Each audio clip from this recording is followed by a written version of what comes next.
الحمد للہ رب العالمین والصلاة والسلام علی اشرف الانبیاء والمرسلین وعلی آلہ واصحابہ ومن تبعہم باحسان الی یوم الدین، اما بعد۔ آج کی اس درس میں جیسے کہ کل ہم نے سنا، اردو کتاب الرحیق المختوم صفحہ نمبر 190 پر 7 سے ہم پڑھ رہے ہیں، اور اسراء اور معراج یہ تفصیل انشاءاللہ آج ہم پڑھیں گے۔ اللہ کے نبی صلی اللہ علیہ وسلم طائف سے واپس آنے کے بعد مکے میں دعوت و تبلیغ کی زندگی بسر کر رہے تھے، لیکن جور و ظلم ستم جیسے ہونا تھا ویسے ہو رہا تھا۔ ایسا نہیں تھا کہ جور و ظلم تھم گیا تھا، اسی کے بیچ دعوت کا سفر جاری تھا۔ لیکن اس بیچ میں اسراء اور معراج کا واقعہ پیش آیا۔ تو یہ اسراء اور معراج کب ہوئی؟ تو علماء نے اس کے بارے میں 5 اقوال پیش کیے ہیں۔ بالکل نہیں معلوم کہ کس سن ہجری میں، یعنی نبوت کی کس سن میں، نبوت کا وہ کون سا سال تھا، ہجرت سے پہلے کا واقعہ ہے، نبوت کا وہ کون سا سال تھا حتمی طور سے نہیں معلوم۔ تو بعض لوگوں نے پہلا قول یہ بتایا کہ جس سال آپ کو نبوت دی گئی اسی سال اسراء اور معراج بھی ہوا، صحیح ہو سکتا ہے۔ ایک قول یہ ہے، یعنی نبوت جس سال نبی بنائے گئے اسی سال اسراء اور معراج بھی ہوئی۔ دوسرا قول یہ ہوا کہ نبوت کے 5 سال بعد، نبی بنائے جانے کے 5 سال کے بعد آپ اسراء اور معراج کا واقعہ آپ کے ساتھ ہوا۔ تیسری بات یہ تھی کہ نبوت کے 10ویں سال 20 پر 7 رجب کو اسراء اور معراج کا واقعہ پیش آیا۔ چوتھی بات لوگوں نے بتایا کہ ہجرت سے 1 سال 2 ماہ پہلے، یعنی ہجرت سے 16 مہینے پہلے، یعنی نبوت کے 12ویں سال یہ واقعہ پیش آیا۔ یہ چوتھی بات تھی، ہجرت سے 16 مہینے پہلے، چوتھی بات۔ 5ویں بات، ہجرت سے 1 سال 2 ماہ پہلے، اس طرح سے اور ایک بات بھی اس سلسلے میں کہی گئی۔ 6ٹھی بات، ہجرت سے 1 سال پہلے، یعنی نبوت کے 13ویں سال ربیع الاول کے مہینے میں ہوئی۔ تو اس طرح سے ہمارے پاس 6 الگ الگ میعاد تھے، الگ الگ باتیں تھیں کہ اسراء اور معراج کب ہوئی۔ تو شیخ لکھتے ہیں کہ اس میں سے پہلے جو 3 باتیں ہیں وہ تو مانی نہیں جا سکتی، اس لیے کہ خدیجہ رضی اللہ تعالی عنہا کی وفات 5 وقت کی نماز فرض ہونے سے پہلے ہو گئی تھی۔ تو ام المؤمنین خدیجہ رضی اللہ تعالی عنہا کی وفات کب ہوئی؟ مطلب معراج سے پہلے ہو گئی، معراج سے پہلے ہوئی۔ اور ام المؤمنین خدیجہ رضی اللہ تعالی عنہا کی وفات نبوت کے 10ویں سال ہوئی، نبوت کے 10ویں سال ہوئی۔ مطلب یہ ہوا کہ نبوت کے 10ویں سال تک اسراء اور معراج نہیں ہوئی۔ تو اس طرح 3 اقوال تو خود بخود ختم۔ اس کے بعد جو 3 اقوال ہیں اس میں یہ بتانا مشکل ہے کہ اس میں کون سی بات صحیح ہے۔ باقی جو 3 اقوال بچے ہیں کہ ہجرت سے 16 مہینے پہلے، ہجرت سے 1 سال پہلے، یا ہجرت کے نبوت کے 10ویں سال، تو اس میں کون سی بات صحیح ہے اس کو بتانا مشکل ہے۔ لیکن اتنا تو ہے کہ یہ بات حتمی طور سے کہی جا سکتی ہے کہ اسراء اور معراج مکی زندگی کے آخری مراحل میں ہوئی۔ کب ہوئی؟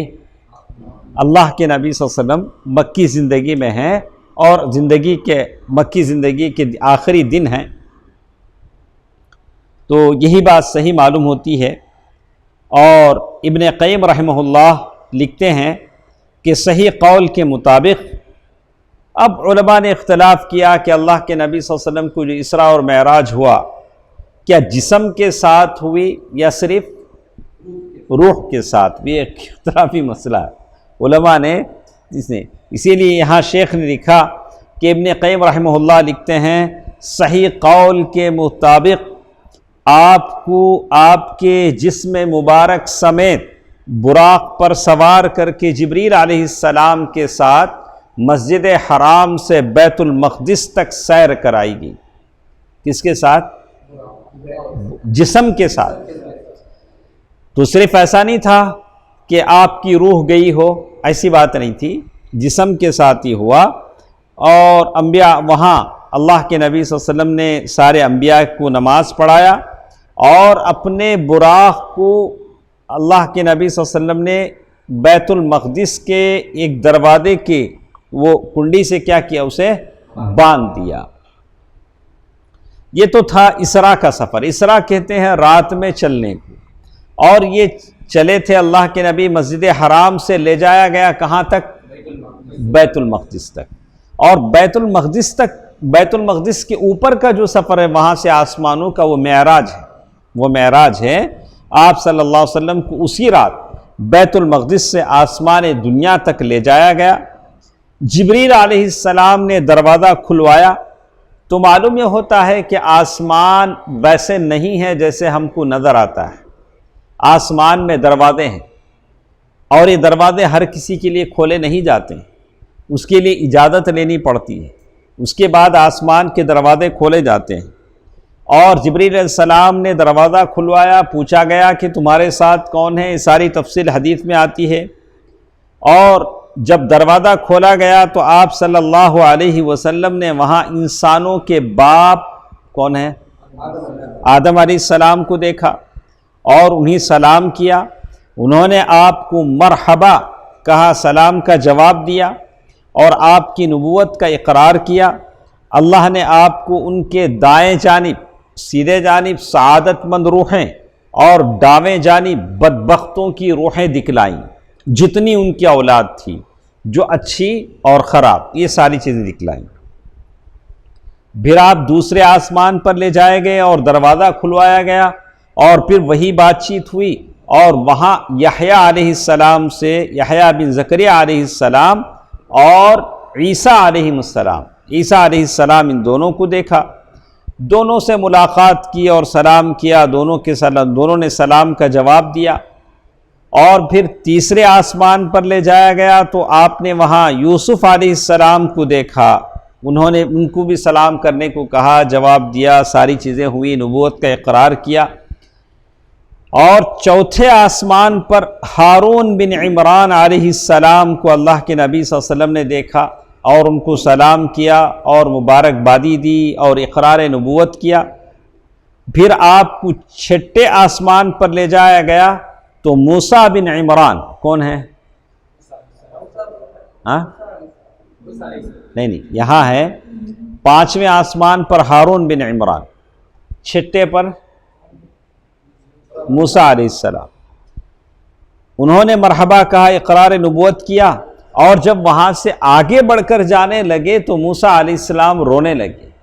موسیٰ علیہ السلام رونے لگے، ان سے کہا گیا کہ آپ کیوں روتے ہیں؟ انہوں نے کہا کہ میں اس لیے رو رہا ہوں کہ میرے بعد ایک نوجوان نبی بنا کر بھیجے گئے، اور جنت میں جانے والے ان کی امتی میری امت سے زیادہ ہے، میری امتیوں سے زیادہ لوگ ان کی امت میں سے کہاں جا رہے ہیں؟ جنت میں جا رہے ہیں۔ تو یہ رونا حسد کے طور پر نہیں تھا، ایک یہ تھا کہ یہ وہ نعمت ہے جو مجھے نہیں ملی۔ تو اس کی امت کے لوگ میری امت کے لوگوں سے بہت زیادہ تعداد میں جنت کے اندر داخل ہوں گے۔ اس کے بعد اللہ کے نبی صلی اللہ علیہ وسلم کو ساتویں آسمان پر لے جایا گیا، وہاں آپ کی ملاقات ابراہیم علیہ السلام سے ہوئی، آپ نے انہیں سلام کیا، انہوں نے جواب دیا، مبارکبادی دی اور آپ کی نبوت کا اقرار کیا۔ اس کے بعد ایک اور مرحلہ آتا ہے سدرۃ المنتہا، کس کا؟ سدرۃ المنتہا کا۔ وہاں لے جایا گیا، اور وہاں بیت معمور، آپ کے لیے بیت معمور کو ظاہر کیا گیا۔ بیت معمور، مسجد معمور نہیں، کون سی میں کہاں ہے؟ چنئی میں مسجد معمور نہیں، میں ان سے پوچھ رہا ہوں۔ تو اس مناسبت سے لوگوں نے کیا کر لیا ہے؟ نام رکھ لیا ہے. کیا کر لیا ہے؟ بیت معمور. یہ فرشتوں کا ایک گھر ہے. فرشتے کچھ عبادت کے لیے فرشتوں کی ایک جماعت وہاں پہنچتی ہے تو پھر اتنی بھیڑ ہوتی ہے کہ دوبارہ ان کی باری ٹرن ان کا کبھی نہیں آتا. یہ فرشتوں کی وہ عبادت گاہ ہے. اور یہ کہتے ہیں کہ وہاں ان پر لے جایا گیا، دکھایا گیا. پھر جبریل امین نے اللہ کے نبی صلی اللہ علیہ وسلم کے دربار میں اللہ کے نبی صلی اللہ علیہ وسلم کو پہنچایا. آپ صلی اللہ علیہ وسلم اللہ کے اتنے قریب ہوئے کہ 2 کمانوں کے برابر یا اس سے بھی کم فاصلہ رہ گیا. اس وقت اللہ تعالیٰ نے اپنے بندے پر وحی فرمائی. اس وقت اللہ تعالیٰ نے، مفسرین کے اختلاف ہے، ثم دنا فتدلی، یہ اللہ سے ہے یا جبریل امین سے ہے؟ الگ الگ چیزیں. ہاں، تو یہاں کہتے ہیں کہ اس وقت اللہ تعالیٰ نے اپنے بندے پر وحی فرمائی، اور جو کچھ فرمائی وحی فرمائی، جو اللہ تعالیٰ نے وحی فرمانا تھا. اس کے بعد اللہ کے نبی صلی اللہ علیہ وسلم پر 50 نمازیں فرض کی گئیں. کتنی؟ 50 نمازیں. معراج کا موقع ہے، دربار الہی ہے. 50 نمازوں کا تحفہ لے کر اللہ کے نبی صلی اللہ علیہ وسلم واپس آ رہے ہیں. تو موسیٰ علیہ السلام کے پاس سے گزرے تو موسیٰ علیہ السلام نے پوچھا، اللہ نے آپ کو کس چیز کا حکم دیا؟ آپ صلی اللہ علیہ وسلم نے فرمایا کہ 50 نمازوں کا. موسیٰ علیہ السلام نے کہا کہ آپ کی امت اس کی طاقت نہیں رکھ سکتی. اپنے پروردگار کے پاس واپس جائیے، اپنی امت کے لیے آسانی کا سوال کیجیے. تو آپ نے جبریل علیہ السلام کی طرف دیکھا، گویا ان سے مشورہ لے رہے ہیں. موسیٰ علیہ السلام جو کہہ رہے ہیں اس کے لیے ان سے مشورہ لے رہے ہیں. انہوں نے اشارہ کیا کہ ہاں اگر آپ چاہیں. موسیٰ علیہ السلام کی بات صحیح ہے، اگر آپ چاہیں. تو اس کے بعد دوبارہ اللہ تعالیٰ کے بارگاہ میں پہنچے. جیسے اللہ تعالیٰ نے 10 نمازیں کم کر دی. پھر کیا ہو گیا؟ 10 نمازیں کم کر دی. اس طرح موسیٰ علیہ السلام اور اللہ کے بیچ آمد و رفت جاری رہی. بلا کہ 10 بھی نہیں، جاری رہی، اور تخفیف اور آسانی کا مطالبہ ہوتا رہا، یہاں تک کہ کتنی نمازیں رہ گئیں؟ 5 نمازیں. مگر اس وقت بھی موسیٰ علیہ السلام نے کہا تو اللہ کے نبی صلی اللہ علیہ وسلم فرمایا کہ اب مجھے اپنے رب سے شرم محسوس ہو رہی ہے. یہ 5 نمازیں بھی میں کیا نہیں کر سکتا؟ میں کمی کی درخواست نہیں کر سکتا. میں اسی پر راضی ہوں اور میں سر تسلیم خم کرتا ہوں. اور جب آپ کچھ دور تشریف لے گئے تو اللہ تعالیٰ کی آواز آئی کہ میں نے اپنا فریضہ نافذ کر دیا اور اپنے بندوں سے تخفیف کر دی. بولا کہ نہیں، اب اللہ تعالیٰ نے بات کہہ دی. اس کے بعد ایک سوال ہے کہ ابن قیم رحمہ اللہ نے اس بارے میں اختلاف کا ذکر کیا ہے کہ نبی نے اپنے تبارک و تعالیٰ کو دیکھا ہے یا نہیں. جب اللہ کے نبی صلی اللہ علیہ وسلم اتنے قریب ہوئے تو کیا اللہ کے نبی نے اللہ کو دیکھا؟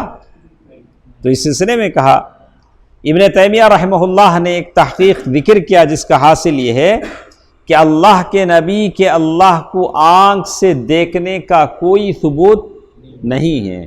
اسی لیے ام المؤمنین عائشہ رضی اللہ تعالیٰ عنہ نے کہا کہ جو کوئی ایسا کہے اس کی بات جھوٹی ہے.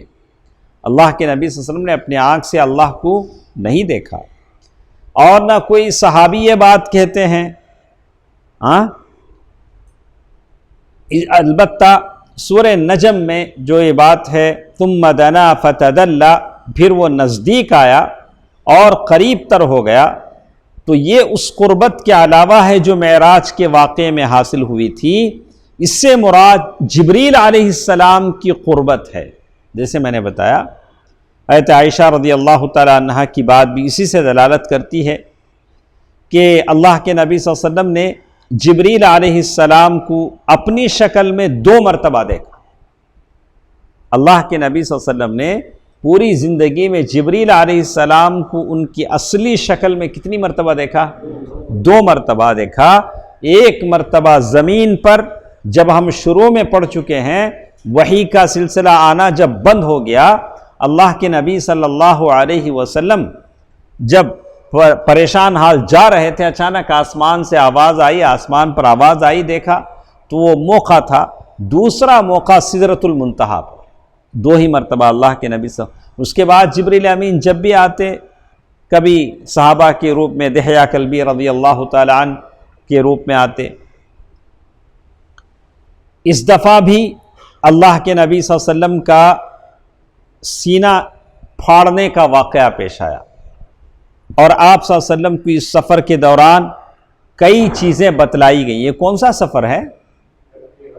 سفر معراج۔ اللہ کے نبی صلی اللہ علیہ وسلم کو کئی چیزیں بتلائی گئیں، آپ پر دودھ اور شراب پیش کیے گئے۔ اللہ کے نبی صلی اللہ علیہ وسلم کے سامنے 2 چیزیں پیش ہوئیں، ایک دودھ اور شراب۔ آپ نے دودھ اختیار کیا، اس پر آپ سے کہا گیا کہ آپ نے فطرت کو چن لیا، آپ نے فطرت پالی، اور یاد رکھیے اگر آپ نے شراب لی ہوتی تو آپ کی امت گمراہ ہو جاتی۔ اسی طرح اللہ کے نبی صلی اللہ علیہ وسلم نے جنت میں 4 نہریں دیکھی۔ کیا دیکھی؟ 4 نہریں دیکھی، 2 ظاہری اور 2 باطنی۔ ظاہری نہریں نیل و فرات تھیں، اس کا مطلب ایک آپ کی رسالت نیل و فرات کی شاداب وادیوں کو اپنا وطن بنائے گی۔ مطلب یہ تھا کہ اللہ کے نبی صلی اللہ علیہ وسلم سے کہا جا رہا تھا کہ آپ کی رسالت اتنے دور تک پھیلے گی جہاں دریائے فرات اور نیل بہتے ہیں۔ واقعی ایسا ہوا، اللہ کے نبی صلی اللہ علیہ وسلم کی رسالت اور نبوت ملک شام، ملک مصر اور جہاں جہاں ایران اور خراسان جو ممالک تھے وہاں تک پہنچ گئی۔ یہاں کے باشندے نسلاً بعد نسل مسلمان ہوں گے۔ یہ نہیں کہ ان دونوں نہروں کا پانی کا منبع جنت میں ہے۔ اچھا طرح سمجھ میں آیا، نیل اور فرات یہ دونوں نہریں کہاں بہتی ہیں؟ دنیا میں بہتی ہیں۔ اس کا مطلب یہ نہیں کہ یہ دونوں نہریں جنت سے بہتی ہیں۔ دونوں نہریں بتانے کا مطلب یہ تھا کہ اللہ کے نبی صلی اللہ علیہ وسلم کی نبوت کیا ہوگی، وہ ممالک تک جائے گی جہاں یہ نہریں بہتی ہیں۔ اسی طرح اللہ کے نبی صلی اللہ علیہ وسلم کو جہنم کا جو داروغہ ہے، داروغہ مطلب گیٹ کیپر یا جو بھی کہیں، ان کو بتایا گیا۔ وہ ہنستے نہیں تھے، وہ ہنستا نہیں تھا، وہ فرشتہ، اور نہ اس کے چہرے پر خوشی اور بشاشت تھی۔ جہنم کا فرشتہ کیا ہنسے گا؟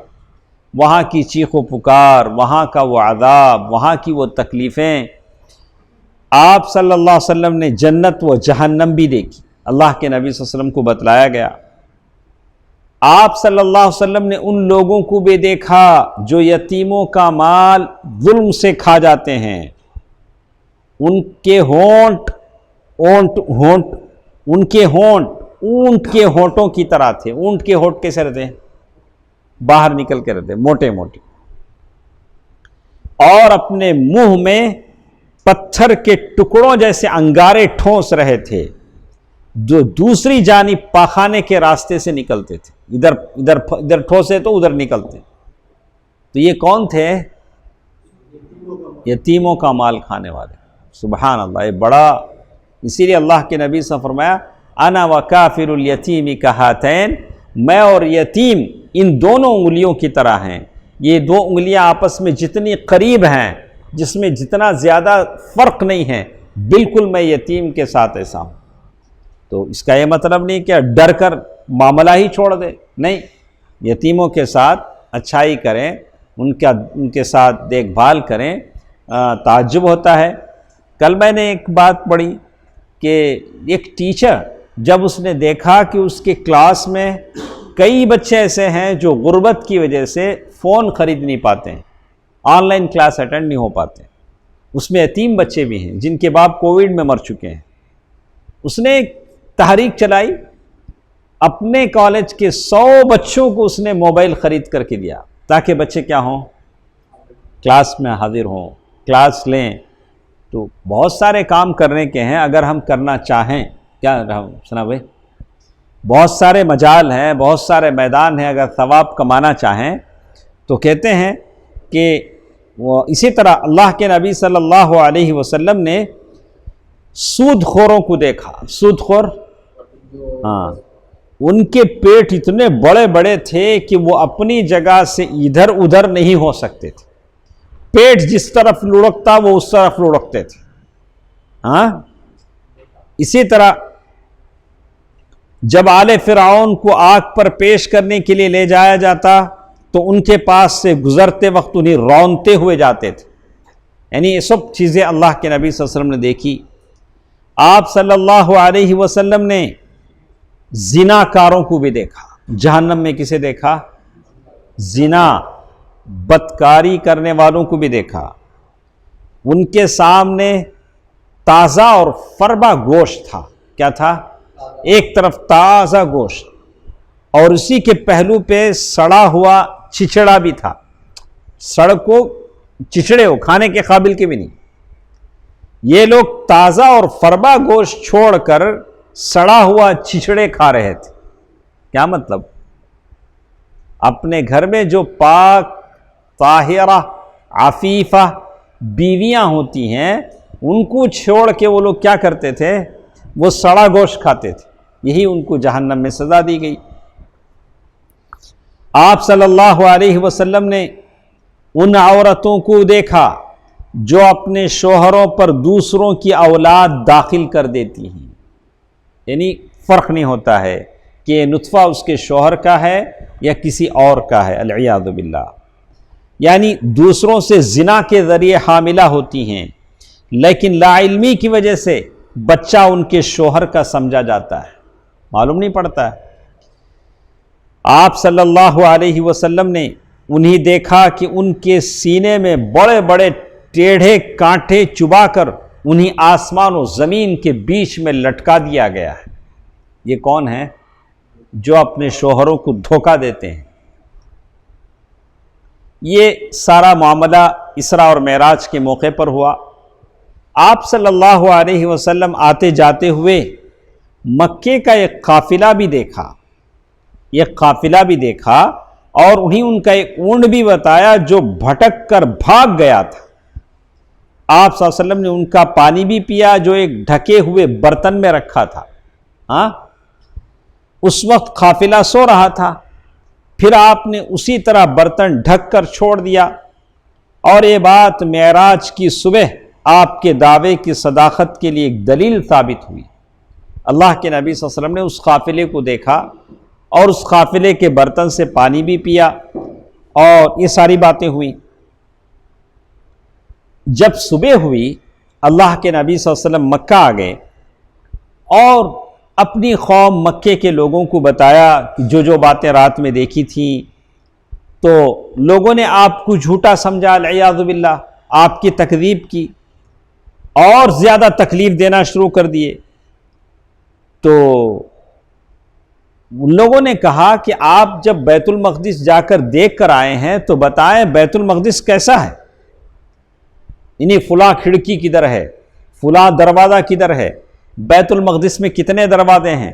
اب آپ عمرے پہ جاتے ہیں، حج پہ جاتے ہیں، اگر کوئی پوچھ لے کہ بھئی وہ باب السلام کدھر ہے، باب الرحمہ کدھر ہے، آپ بتائیں باب النساء کدھر ہے، مدینے میں وہ فلاں دروازہ کدھر ہے، باب جبریل کدھر ہے، تو آپ کیا بولیں گے؟ اگر آدمی بالکل گیا ہے، دیکھا ہے اور وہ بھی یہ بھی نہیں تھا کہ اللہ کے نبی صلی اللہ علیہ وسلم نے ساری چیزوں کا استقصاء کیا ہو. یہ ضروری نہیں کہ آدمی گیا ہو، دیکھا ہو، لیکن ساری چیزیں اس کا استحضار ہو، ساری چیزیں گھیر سکتا ہو. اللہ کے نبی صلی اللہ علیہ وسلم سے یہ ساری چیزیں پوچھی گئیں اور اللہ کے نبی صلی اللہ علیہ وسلم ایک آدمی ایک سوال کرتا تھا. تو اللہ تعالیٰ نے بیت المقدس کو لا کر اللہ کے نبی کے سامنے رکھ دیا. اللہ کے نبی صلی اللہ علیہ وسلم دیکھتے جاتے تھے اور بتاتے جاتے تھے. اس پر اللہ تعالیٰ نے آپ صلی اللہ علیہ وسلم کے لیے بیت المقدس کو ظاہر فرما دیا. وہ آپ صلی اللہ علیہ وسلم کی نگاہوں کے سامنے آ گیا. چنانچہ آپ نے قوم کو اس کی نشانیاں بتلانی شروع کی. فلاں دروازہ کہاں ہے، فلاں کھڑکی کہاں ہے، فلاں کتنے دروازے ہیں، یہ ساری چیزیں. اور قوم ہے کہ سن رہی تھی، کوئی بات کا انکار نہیں کر سکتی تھی، بالکل صحیح صحیح باتیں اللہ کے نبی صلی اللہ علیہ وسلم بتا رہے تھے۔ اور اللہ کے نبی صلی اللہ علیہ وسلم نے یہ بھی بتلایا کہ ایک قافلہ آ رہا ہے، تمہارا ایک قافلہ مکے کی طرف آ رہا ہے اور اتنے دن میں مکہ پہنچ جائے گا، یہ بھی اللہ کے نبی صلی اللہ علیہ وسلم نے بتلا دیا۔ اور یہ بھی بتا دیا کہ اس قافلے میں سب سے پہلے اونٹ کون سے رنگ کا ہے۔ کیا رفیق بھائی، اللہ جب تک نہ بتائے نبی کیا بتا سکیں، لیکن اللہ نے بتلایا، نبی نے دیکھا، اللہ نے دکھایا، اور نبی نے اپنی قوم کو بتلایا صلی اللہ علیہ وسلم۔ لیکن قریش اتنی ساری چیزیں جاننے کے باوجود کیا ان کا یقین اللہ کے نبی صلی اللہ علیہ وسلم پر بڑھا؟ نہیں، انہوں نے نفرت میں اضافہ ہوا اور انہوں نے ماننے سے انکار کر دیا۔ تو جیسے آپ جانتے ہیں کہ یہ وہ موقع تھا کہ جب ابوبکر صدیق رضی اللہ تعالی عنہ کو صدیق کا ٹائٹل ملا، صدیق کے لقب سے وہ نوازے گئے، جب سارے لوگوں نے مانا نہیں کہ ایک رات میں آدمی بیت المقدس جائے، پھر وہاں سے ساتوں آسمانوں کی سیر کرے اور پھر جنت دیکھے، جہنم دیکھے اور جہنم کے عذاب دیکھے، پھر وہاں سے واپس آ جائے، کیا یہ ممکن ہے؟ جب سارے لوگوں نے تکذیب کیا، جھٹلایا، تو ابوبکر صدیق رضی اللہ تعالی عنہ نے تصدیق کیا اور وہ صدیق کہلائے۔ کیا کہلائے؟ صدیق۔ عمران صاحب، اب ایک سوال ہمارے سامنے ہے۔ کیا سوال صاحب؟ کہ اس اسراء اور معراج کا فائدہ کیا ہے؟ اسراء اور معراج اللہ کے نبی صلی اللہ علیہ وسلم کو کرایا گیا، اللہ کے نبی صلی اللہ علیہ وسلم نے اپنی قوم کے سامنے کہا، قوم نے مانا نہیں، قوم کی ایمان کا وہ چیز سبب نہیں بنی، لیکن جو لوگ ایمان لائے تھے ان کی ایمان میں اضافے کا سبب بنی۔ لیکن یہ کس وجہ سے اسراء اور معراج ہوئی، اس کا فائدہ کیا ہے؟ تو اللہ تعالیٰ نے کہا لِنُرِيَهُ مِنْ آيَاتِنَا سُبْحَانَ الَّذِي أَسْرَى بِعَبْدِهِ۔ اللہ تعالیٰ نے سورۃ الاسراء میں پوری طور سے کہا لِنُرِيَهُ مِنْ آيَاتِنَا، تاکہ ہم ان کو اپنی بڑی بڑی نشانیاں بتائیں۔ آیات بڑی بڑی نشانیوں کہتے ہیں، اس لیے کہ اللہ کے نبی صلی اللہ علیہ وسلم کی یہ جو دعوت ہے، اسلام اب ایک نئے موڑ پر داخل ہونے والا تھا، یہ ایک ٹرننگ پوائنٹ تھا۔ کیا بولیں گے اس کو؟ اب تک قوموں کی سیادت اور سرداری بنو اسرائیل کے ہاتھ میں تھی، بنو اسرائیل اپنے گناہ اور معصیت کی وجہ سے اس سعادت سے محروم ہونے جا رہے تھے، اور یہ سیادت اور قیادت کس کو ملنے والی تھی؟ اسلام کو اللہ تعالیٰ نعمت دینے والے تھے، اور اللہ کے نبی صلی اللہ علیہ وسلم کو یہ نعمت ملنے والی تھی کہ وہ قوموں کی سیادت کریں۔ ساری مکے کی اس سنگلاخ وادیوں سے نکل کر اسلام مدینہ اور ساری دنیا میں پھیلنے کا موقع تھا، اسی لیے کہا کہ اب زمین نہیں، آسمان کی بھی سیر ہو جائے۔ لِنُرِيَهُ مِنْ آیاتنا، اس لیے کہ ایک بڑا انقلاب آنے والا تھا۔ اسلام مکے کی ان چہار دیواری سے نکل کر اب اسلام کہاں پھیلنے والا تھا؟ مدینہ، مصر، خراسان اور سندھ، پوری دنیا میں اس کی رونق چمکنے والی تھی۔ تو اللہ تعالیٰ نے اللہ کے نبی صلی اللہ علیہ وسلم کو کیا کرایا؟ لِنُرِيَهُ مِنْ آیاتنا، ہم اپنی بڑی بڑی نشانیاں ان کو بتانے والے ہیں۔ اور اللہ تعالیٰ کا یہ طریقہ ہے وَكَذَلِكَ نُرِي إِبْرَاهِيمَ مَلَكُوتِ السَّمَاوَاتِ وَالْأَرْضِ وَلِيَكُونَ مِنَ الْمُوقِنِينَ، اور اسی طرح ہم نے ابراہیم علیہ السلام کو آسمان و زمین کا نظام سلطنت دکھلایا۔ کسے؟ اللہ تعالیٰ کا یہ قانون ہے، انبیاء کو بڑے بڑی چیزیں دکھلائی جاتی ہیں تاکہ ان کا ایمان و یقین بڑھے، ان کا ایمان کامل ہو جائے۔ یقین محکم عمل پہم محبت فاتح عالم، ایسا یقین جس میں کوئی تذبذب نہ ہو، ایسا یقین جس میں کوئی رد و بدل نہ ہو، بالکل یقین کے پہاڑ بن جائیں۔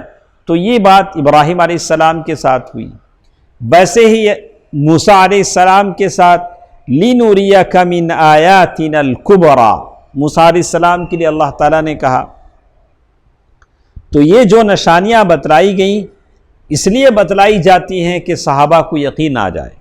اس کے بعد ثنا بھائی ایک یہ ہے، ہم لوگ یہ سمجھتے ہیں، فارسی میں ایک مثال ہے، ایک فارسی شیخ نے یہاں نقل کیا، شنیدہ کے بود مانند دید، شنیدہ کے بود مانند دید۔ عمران سمجھ میں آیا؟ آپ تو فارسی پڑھا ہے نا، آپ پہلے بولتے تھے فارسی پڑھو تیل بیچو، ہاں، تو کہا کہ شنیدہ کے بود مانند دید، یعنی سننے والا دیکھنے یعنی مطلب جو آدمی آنکھوں سے دیکھتا ہے اس کی حیثیت الگ ہے جو کانوں سے سنتا ہے۔ یہاں اللہ کے نبی صلی اللہ علیہ وسلم کو لے جا کر کیا کیا گیا؟ بتلایا گیا، سدرۃ المنتہا، جنت، جہنم، سارے انبیاء سے ملاقات، بیت المقدس کی سیاحت، یہ ساری چیزیں اللہ تعالیٰ نے بتلائی۔ کہا کہ سننے والے اور دیکھنے والے میں بڑا فرق ہوتا ہے۔ ہاں، سننے والے کہ ارے میں ہنکیا سے دیکھا، کیا بولتا ہوں، ہنکیا سے اتنا دیکھیں گے، کیا صرف سے دیکھیں گے؟ بولا اس لیے اس کا بھروسہ کیا ہو جاتا ہے، بولا کہ اب یہ میرے آنکھوں کے سامنے ہوا، ہاں، تو میرے کیف کہتے ہیں کہ یہی وجہ ہے۔ اب سوال یہ ہے کہ انبیاء علیہم السلام جو مصیبتوں کو جھیلتے ہیں، مصیبتوں کے سامنے پہاڑ بن جاتے ہیں، وہ ایک عام آدمی نہیں کر سکتا۔ کیوں ایسا ہوتا ہے؟ انہوں نے اپنے آنکھوں سے دیکھا ہے۔ انبیاء نے کیا کیا ہے؟ اپنے آنکھوں سے وہ چیزیں دیکھی ہیں، آپ نے نہیں دیکھی، میں نے نہیں دیکھی، اس لیے بڑی بڑی مصیبتوں کو وہ کیا کرتے ہیں؟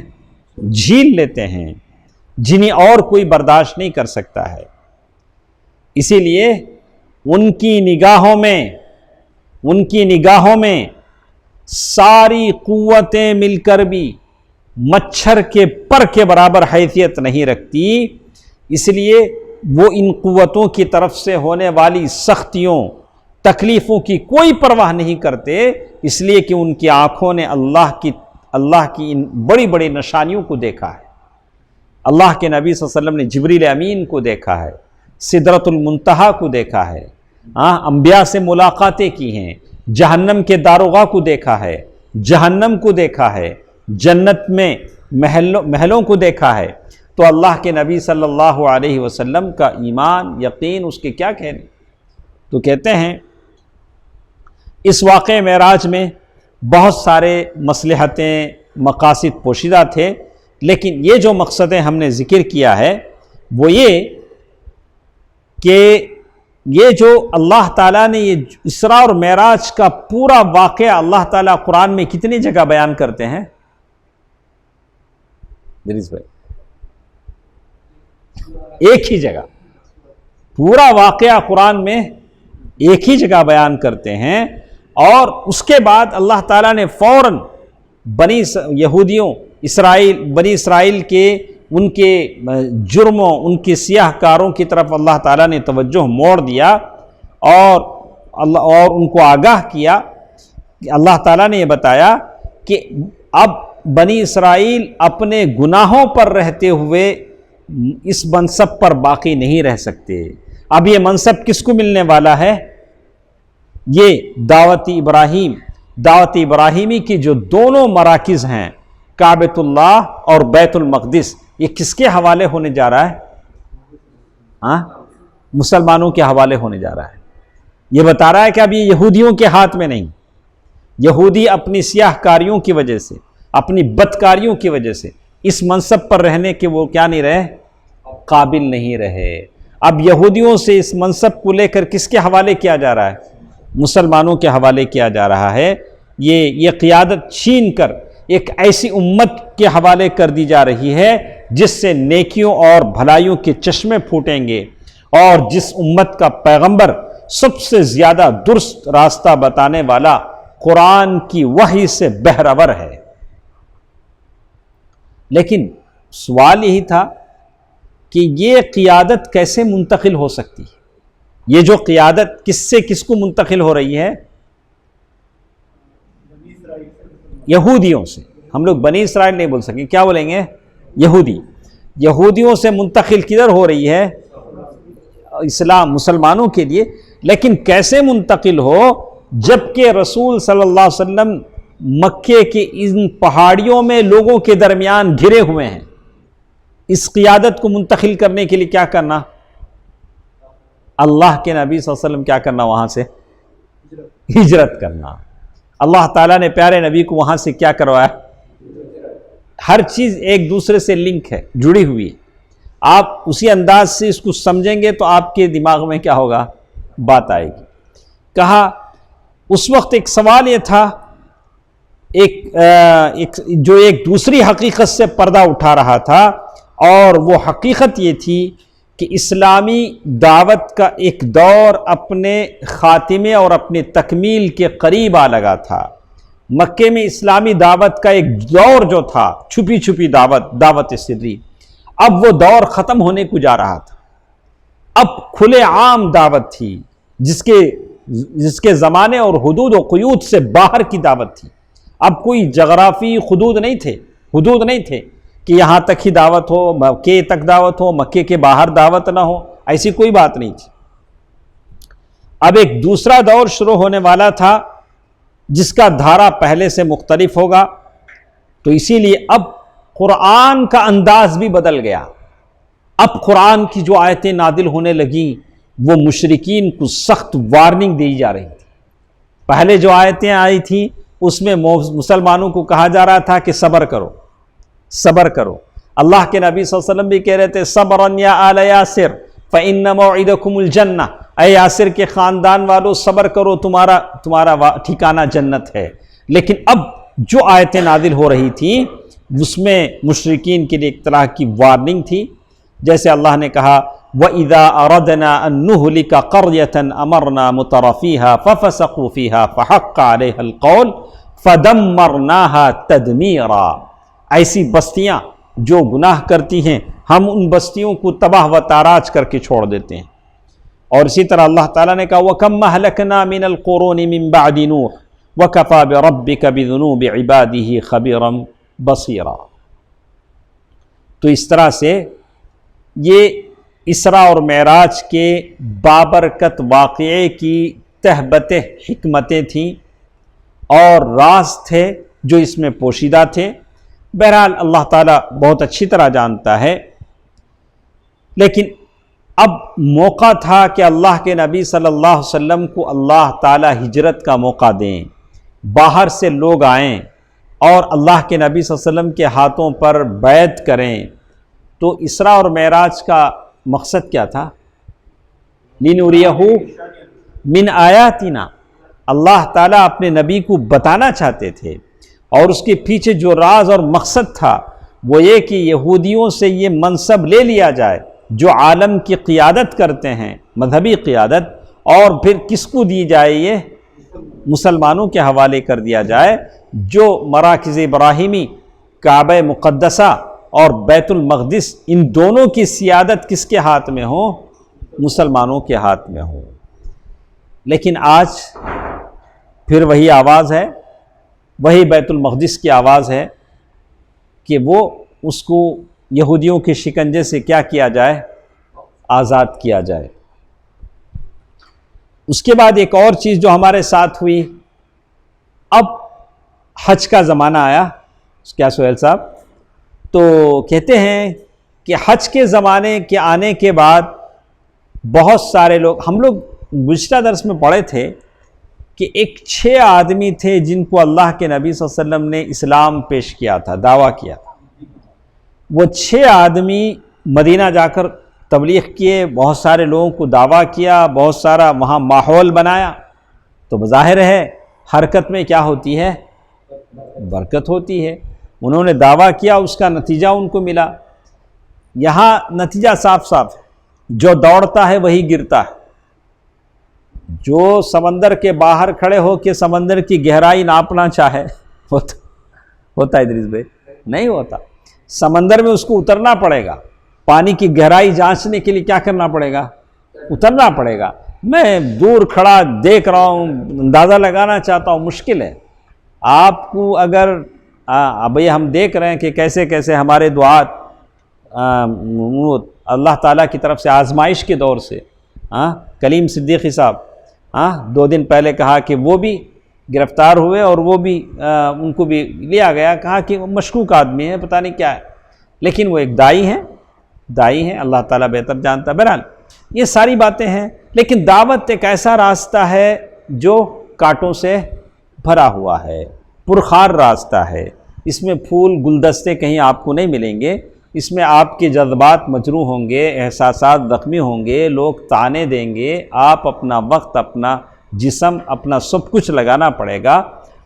تو وہ جو 6 آدمی مدینہ گئے تھے، انہوں نے بھی کیا کیا؟ انہوں نے بھی یہ کیا اور دعویٰ کیا۔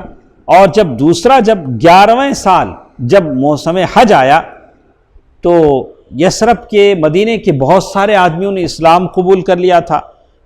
یعنی جو آدمی نبوت کے 11ویں سال جو لوگوں نے اسلام قبول کیا، کتنے تھے وہ؟ 6 آدمی تھے۔ انہوں نے وعدہ کیا تھا کہ ہم مدینہ جائیں گے اور اسلام کی دعوت کو پیش کریں گے۔ تو اس کا موقع یہ ہوا کہ نبوت کے 12ویں سال جب حج کا زمانہ آیا تو 12 آدمی آپ کی خدمت میں حاضر ہوئے۔ 6 کی جگہ کتنے آئے؟ 12، ماشاءاللہ 12 آدمی آئے۔ ان میں جابر بن عبداللہ بن ریاب کو چھوڑ کر باقی 5 وہی تھے جو پچھلے سال بھی آ چکے تھے، اور ان کے علاوہ 7 آدمی نئے تھے۔ معاذ بن الحارث بن عفراء، ذکوان بن عبد القیس، عبادہ بن صامت، یزید بن ثعلبہ، عباس بن عبادہ بن نضلہ، ابو الہیثم بن تیہان، عویم بن ساعدہ۔ یہ کتنے تھے؟ یہ پورے۔ یہاں ایک بات، جب بھی ہم سیرت میں پڑھتے ہیں کیا پڑھتے ہیں؟ عقبہ، بیعت عقبہ۔ بیعت تو جانتے ہیں آپ، بیعت یعنی کسی آدمی سے بیعت لیں، کہ آپ بیعت لینا۔ تو عقبہ یہ گھاٹی کو کہتے ہیں، یعنی تنگ گھاٹی۔ اور تنگ گھاٹی جیسے آپ حج پر گئے ہیں یا عمرہ پر گئے ہیں تو کبھی آپ کو مینا جانے کا یہ ہوا تو آپ دیکھے ہوں گے کہ ایک تنگ ٹنل آتا ہے، تنگ پہاڑی آتی ہے، اسے آپ پار کرتے ہیں۔ ابھی تو سارا پہاڑیاں تراش کر کے راستہ بنا دیا گیا ہے۔ اور یہ جو عقبہ گھاٹی تھی مینا کی طرف جانے کی، عام راستے سے ہٹ کر تھی جس پہ سارے لوگ جاتے ہیں۔ تو اللہ کے نبی صلی اللہ علیہ وسلم نے اس جگہ کا انتخاب کیا جو عام راستے سے کیا ہو؟ ہٹ کر ہو، تاکہ لوگوں کو فوراً اطلاع نہ ہو، چھپے طور سے ان کے ساتھ کیا ہو؟ دعوت کا کام ہو۔ تو یہ اللہ کے نبی صلی اللہ علیہ وسلم کا دعوتی اسلوب تھا۔ جیسے وہاں سے جب ہم گزرتے ہیں تو جمرہ، جہاں ہم کنکری مارتے ہیں، حاجی جمرۃ العقبہ، وہ بھی پہلے دن جس کو کنکری مارا جاتا ہے، جمرہ کبریٰ بھی جسے کہتے ہیں، جس کو لوگ کنکری مارتے ہیں، تو یہ عقبہ ہے۔ تو کہتے ہیں کہ کتنے لوگ آئے تھے؟ 12 آدمی۔ تو عقبہ کی اس بیعت کی تفصیل صحیح بخاری میں عبادہ بن صامت رضی اللہ تعالیٰ عنہ کہتے ہیں کہ رسول اللہ صلی اللہ علیہ وسلم نے فرمایا، آؤ مجھ سے اس بات پر بیعت کرو۔ اللہ کے نبی صلی اللہ علیہ وسلم جن باتوں پر بیعت کرتے تھے وہ کیا کیا باتیں تھیں؟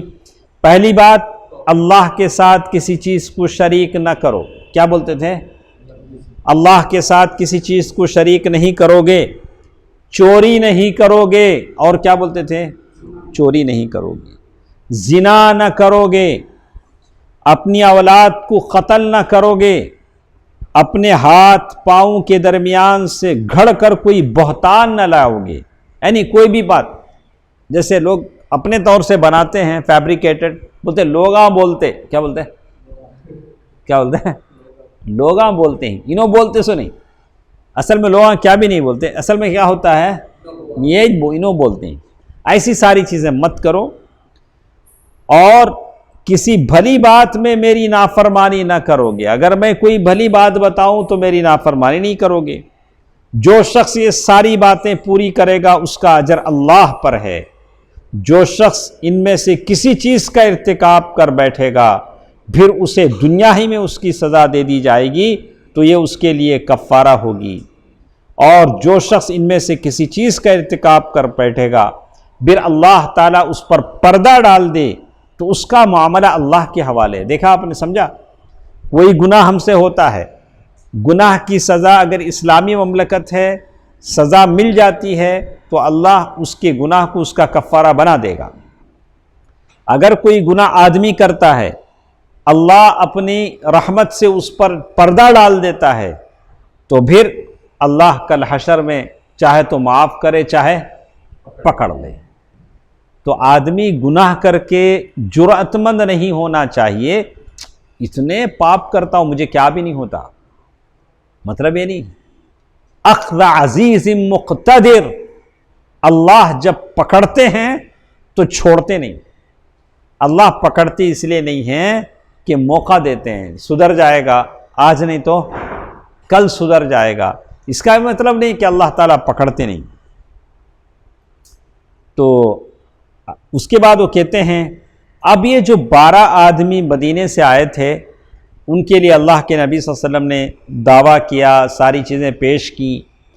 اب یہ ہوتا ہے کہ اب ان کے ساتھ مدینہ کے لیے کوئی ایک یہ چاہیے، کوئی معلم چاہیے، کوئی اسلام پیش کرنے والا چاہیے۔ بیعت پوری ہو گئی، حج ختم ہو گیا تو اللہ کے نبی صلی اللہ علیہ وسلم نے ان کے ساتھ اپنے پہلے سفیر کو بھیجا، سفیر جو اسلام کی تبلیغ مدینے میں پہنچ کر سکے اور جنہیں اسلامی احکام کی تعلیم دے، انہیں دین کے در و بست سکھائے، دین کے احکام سکھائے۔ تو اسی لیے میں کہتا ہوں لوگوں کو دعویٰ کرنا، اسلام کی طرف لانا یہ ایک چیز ہے، وہی سب سے بڑی چیز ان کو فالو اپ کرنا، ان کو دین سکھانا، وہ کیسے کچھ ہیں، یہ سب سے بڑی چیز ہے۔ اگر میں خوش ہو جاؤں، کلمہ پڑھ لیا، خلاص میں نے ایک سیلفی لے لی، میں خوش ہو گیا اپنے طور سے، تو یہ میرا سب سے بڑا دھوکہ ہے۔ یہ کیا ہے؟ میرا سب سے بڑا دھوکہ ہے۔ اللہ کے نبی صلی اللہ علیہ وسلم کا یہ دعوتی اسلوب یہ بتاتا ہے کہ نہیں، یہاں یہ ہونا چاہیے کہ ان کے ساتھ اللہ کے نبی صلی اللہ علیہ وسلم نے اپنے صحابی مصعب بن عمیر عبدری رضی اللہ عنہ کو بھیجا کہ 12 آدمیوں کے ساتھ یہ بھی مدینہ جائیں گے، جا کر جو لوگ اب تک شرک پر چلے آ رہے ہیں ان میں اسلام کی اشاعت کریں گے۔ اور کس کو بھیجیں؟ اللہ کے نبی صلی اللہ علیہ وسلم نے سابقین اولین میں سے ایک جوان کو منتخب فرمایا۔ سمجھا آپ نے کیا سہیل بھائی؟ جوانی اسی کے کام آتی، یعنی دیکھا گیا کہ کون کتنا سینئر ہے، کون کتنا عمر دراز ہے، سینئر سٹیزن شپ کسے ہے، بلا کے نہیں، جوان ہے، سابقین اولین میں سے ہے، ان کو اللہ کے نبی صلی اللہ علیہ وسلم نے مدینہ بھیجا۔ اور آپ تصور کر سکتے ہیں دربار رسالت میں سارے بیٹھے ہیں، اللہ کے نبی کی نظر رحمت کسی آدمی پر پڑتی ہے، جانتے ہیں کہ یہ اس قابل ہیں، کہتے ہیں کہ آپ کو مدینہ جانا ہے۔ سبحان اللہ، وہاں کوئی حیلہ بہانہ نہیں، مجھے ایک 15 دن چاہیے، گھر کے تھوڑے پینڈنگ کام ہیں، یہ کوئی اور بات ہے، کوئی بہانہ نہیں، بس نبی رسالت نے کہہ دیا کہ تمہیں مدینہ جانا ہے، خلاص اللہ کے نبی کا حکم آ گیا کہ آپ کو جانا ہے۔ تو اللہ کے نبی صلی اللہ علیہ وسلم بھی ویسے ہی لوگوں کو بولتے تھے جن کی طرف سے کوئی عذر نہ ہو، کوئی عذر وہاں نہ آئے۔ تو اللہ کے نبی صلی اللہ علیہ وسلم نے سب سے پہلے آدمی جس کو بھیجا، کس کو بھیجا ہے؟ مصعب بن عمیر رضی اللہ تعالی عنہ۔ انشاءاللہ اگلے ہفتے ہمارے درس میں ہوگا کہ مصعب بن عمیر رضی اللہ تعالی عنہ جب مدینہ پہنچتے ہیں تو دعوت و تبلیغ کے کیسے کیسے نمونے دیکھنے کو ملتے ہیں، کیا انداز ملتا ہے، کیسے مصعب بن عمیر رضی اللہ عنہ کے پاس بھپرے ہوئے آگ بگولا لوگ آتے ہیں جو قوموں کے سردار ہیں، کیسے وہ اپنے اچھے اسلوب سے اور اپنے شیریں مٹھاس بھری گفتگو سے کیسے ان کو کنونس کرتے ہیں، کہتے ہیں کہ ارے بیٹھ تو جاؤ ذرا، آدمی غصے میں آئے ہیں، کیا کہتے ہیں ان سے؟ ارے بھائی ذرا بیٹھ تو جاؤ، میں کچھ باتیں کہتا ہوں سنو، پسند آئے تو مان جاؤ، نہ پسند آئے تو چھوڑ دینا۔ ہاں، سامنے والا اور کیا کہے گا؟ ارے تم انصاف کی بات بولتے ہو، کیا بولے گا؟ اور ظاہر ہے قرآن جو ایک بار سن لیتا ہے وہ کیا یہ کہے گا کہ مجھے پسند نہیں آئے گا؟ تو انشاءاللہ یہ میٹھی میٹھی باتیں آئندہ ہفتہ ہم سنیں گے انشاءاللہ۔ آپ بھی تھوڑا وقت پر آ جایا کریں انشاءاللہ، پیر کے دن انشاءاللہ 6:45 پر انشاءاللہ ٹھیک وقت پر آ جائیں۔ اللہ تعالی ہم تمام کو جو کچھ ہم سنتے ہیں عمل کرنے کی توفیق دے، آمین۔ والسلام علیکم ورحمۃ اللہ وبرکاتہ۔